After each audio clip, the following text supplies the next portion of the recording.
আসসালামু আলাইকুম everyone, welcome back to my channel হাদিয়ার হেসেল। ডিম ভুনা খুব সহজ ও সাধারণ একটি রেসিপি, তবে যত্ন সহকারে রান্না করলে সাধারণ রেসিপিও অসাধারণ হয়ে যায়। আজকের রেসিপিটি যারা একেবারেই নতুন রাঁধুনি ঠিক তাদের জন্য। চলুন দেখে নেওয়া যাক কীভাবে তৈরি করতে হয়।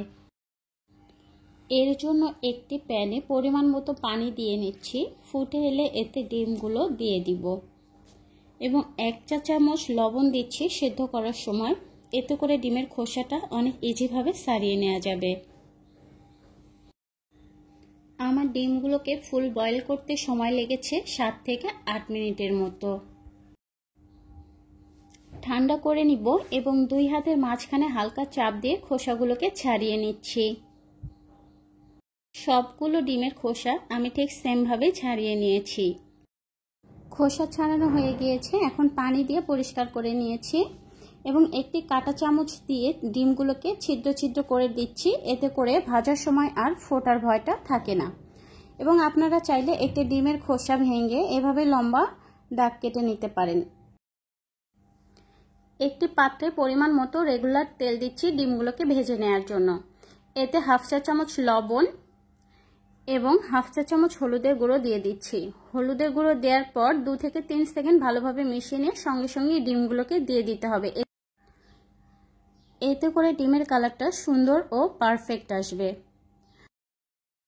ডিমগুলোকে 2 থেকে 3 মিনিট ভেজে নিয়েছি। বেশি কড়া করে ভাজবো না, কারণ সাদা অংশটা শক্ত হয়ে যাবে এবং খেতে ভালো লাগবে না।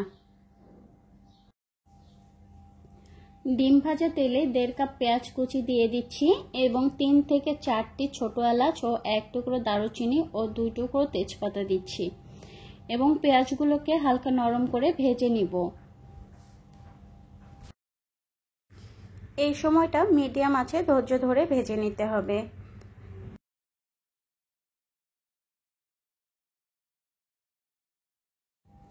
পেঁয়াজ নরম হয়ে এলে আদা বাটা 1 চা চামচ, রসুন বাটা 1 চা চামচ দিয়ে ভালো করে কষিয়ে নিব যেন কাঁচা গন্ধটা চলে যায়।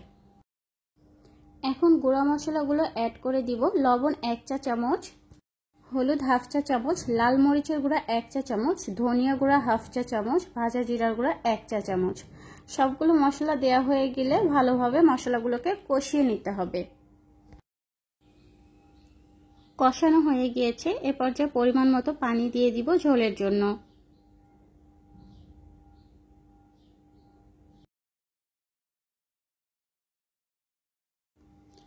পানি ফুটে এলে এতে ভেজে রাখা ডিমগুলোকে দিয়ে দিব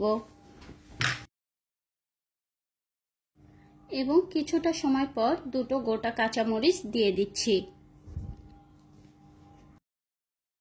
আপনারা চাইলে ঝোলটাকে পাতলা রাখতে পারেন, বাট আমার ঘন ঝোলটাই ভালো লাগে। আমার এ পর্যায়ে ডিমগুলোকে রান্না করতে 7 থেকে 8 মিনিটের মতো সময় লেগেছে। এখন আমি চুলোটাকে অফ করে দিব। তৈরি হয়ে গেল খুব সিম্পল একটি রেসিপি, ডিম ভুনা। আশা করছি আজকের রেসিপি সবার কাছে অনেক সহজ ও ভালো লেগেছে। পরবর্তীতে চলে আসব নতুন কোনো রেসিপি নিয়ে। আজ এখানেই বিদায় নিচ্ছি। সে পর্যন্ত সবাই অনেক বেশি ভালো থাকবেন। আল্লাহ হাফেজ।